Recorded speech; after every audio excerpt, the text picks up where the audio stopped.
Long-time listeners will know that I have a general dislike for the work of David O. Russell, and not just because of that I Heart Huckabees fiasco. While 2010's The Fighter is legitimately great, ever since then he's been coasting on the success of talented actors such as Christian Bale, Robert De Niro, Bradley Cooper, Jennifer Lawrence, Amy Adams, etc.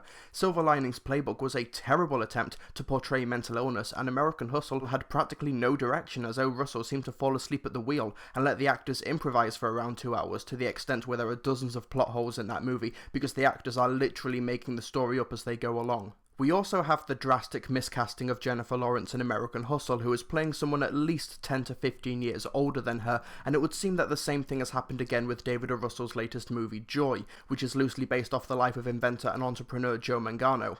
Despite being a divorced single mother of 2 in her mid-30s when Joy invented the Miracle Mop and became a business powerhouse, Jennifer Lawrence is portraying her once again despite being in her mid-20s hoping for award success. Can David O. Russell's best friend and most favouriteest actor in the whole wide world carry him to success again, or does the Emperor still have no clothes?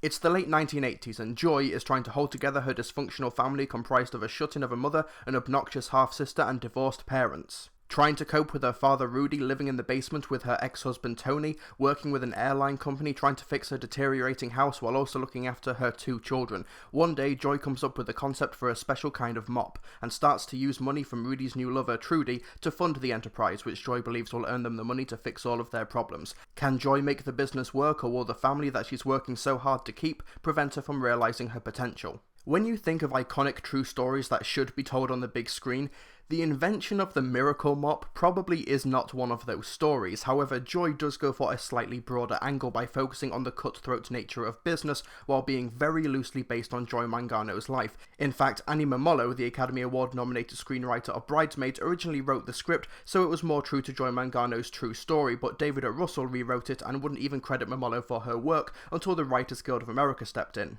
Anyway, Joy gets off to a very shaky start as Joy, the character, the movie, this is going to get confusing, and her family get introduced to the viewer, and while the movie does have a very interesting angle in that Joy and her ex-husband Tony are no longer together but they actually work very well together as friends, the rest of her family are hard to get engaged with. Joy's mother spends her days stuck in her room watching terrible soap operas for reasons that are never stated. Her half-sister seems to hate everything Joy does and is judgmental for reasons that aren't even hinted at. It feels like the audience are missing a lot of key information in regards to the development of Joy's family, which hurts the movie in the long run, because when we have to get emotionally invested in their struggle to come together to fulfill Joy's wishes, there's not much investment there. Also, while Joy has a younger daughter who she spends a lot of time with on screen, Joy also has a son who she seems to completely neglect throughout the movie. In fact, there's one scene where Joy's grandmother says her son has a fever and she sits by his bed to kiss him goodnight, but the way the scene is shot hides the child behind a half-open door, and it's clear that the bed is actually empty. It's not quite as bad as the fake baby from American Sniper, but it's close.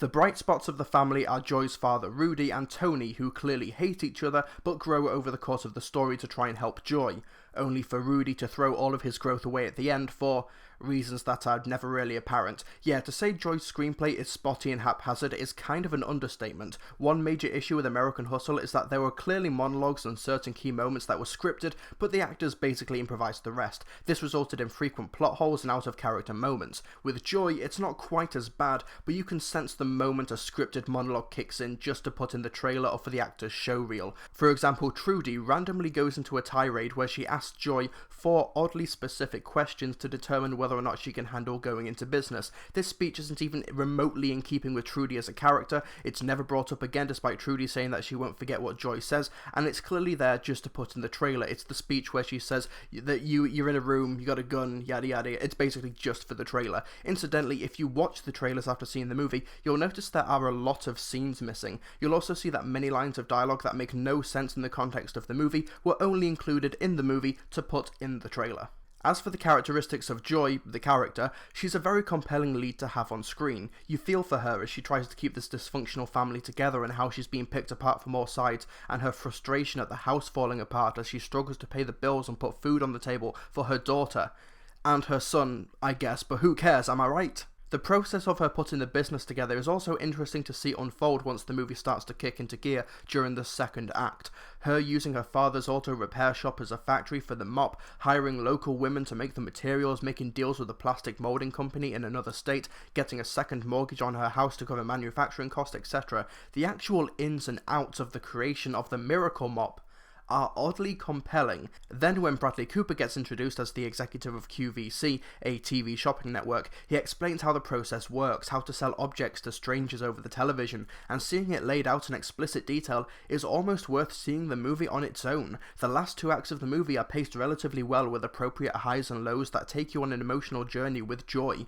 When things work out for her, you feel gratified, but when things go wrong, you feel frustrated, even more so due to the fact that many of the things that went wrong were either out of Joy's control or done through easily avoided negligence. She is not only a passionate businesswoman who was able to be harsh when necessary for the sake of her company, but she was able to relate to consumers because she was one. She invented a mop that she needed, so when she does go on TV to sell it, she's able to come across as relatable and appeal to consumers directly. But let's talk about the elephant in the room here, and that's Jennifer Lawrence in this role. First things first, Lawrence gives a great performance. She's vulnerable when she needs to be, she's likeable but able to sell the intense moments, she nails the appropriate emotional beats and takes the audience on Joy's journey with her. But I'm sorry, she is way too young for this role. Just like in American Hustle, where she really should have swapped roles with Amy Adams, Jennifer Lawrence is around 10 to 15 years too young to be playing a divorced woman of 2 with the weight of the world on her shoulders. She does have a baby face, I'm sorry. Yes, Jennifer Lawrence does try her damnedest, but her face is so young that it takes you out of the movie so frequently. When watching certain scenes in Joy, I was wondering how the scene would have played with a female actor in her mid to late 30s. When Joy sees the inner workings of television shopping, wouldn't it be more profound to see it through the eyes of someone with much more life experience, so it means much more to her when she sees this new technology that she couldn't even have dreamed of? Wouldn't it make the climactic scene so much more dramatic and intense if we saw a more mature looking woman facing off against a businessman who has done her wrong? Isn't what makes Joy Mangano's story so inspirational in the first place the fact that she was able to find a new start and a new lease on life when she was middle-aged, not when she was not even halfway through her 20s? I must stress, Jennifer Lawrence is great in the movie, but she ain't Joy Mangano. Just like Silver Linings Playbook and American Hustle, it feels like David O. Russell was putting his need to cast his best friends in his movies over finding actors who are actually right for the role. Thankfully, the rest of the cast are strong and appropriate. Robert De Niro as Rudy is frequently funny, though his character is inconsistent, and the same goes for his new lover Trudy, played by Isabel Rossellini. Virginia Madsen, Elizabeth Rom, and Dasha Polanco are good, but do get stuck playing rather one-note characters, though it was clever of the casting team to get Melissa Rivers to play her mother, Joan Rivers, in this movie. While the movie's second and third acts are engaging, it's really that shaky first act that prevents Joy from being as good as it could be, as well as its length. It's 124 minutes, but it feels an awful lot longer, and there are a lot of scenes you could have easily cut or trim if it wasn't for David O. Russell's need to incorporate long-winded, redundant speeches into his movies. It feels like he's writing so much dialogue on the off chance that one of his speeches will appear in a movie monologues book for acting students as opposed to actually benefit the story that he is telling.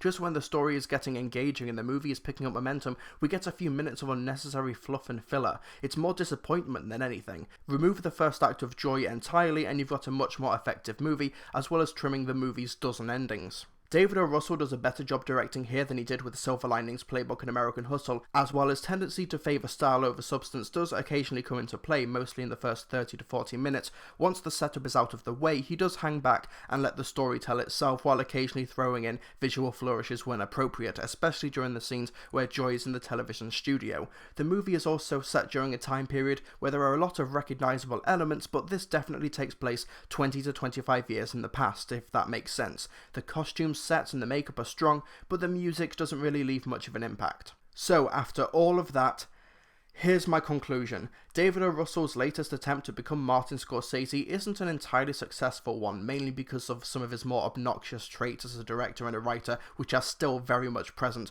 but Joy shouldn't be written off, as it's actually a smartly constructed movie about the rise of a successful businesswoman, once the haphazard first act is over and done with. Yes, Jennifer Lawrence is way too young to be playing this character, but she does give a great leading performance, and the supporting cast do well too. Oddly enough, the story about the invention of the Miracle Mop makes for a good time at the movies, but it's clear that what's holding back David O. Russell's movies is David O. Russell himself. But an improvement is an improvement, even if Joy was clearly designed as a trailer first and a movie second. I give Joy 3 stars out of 5.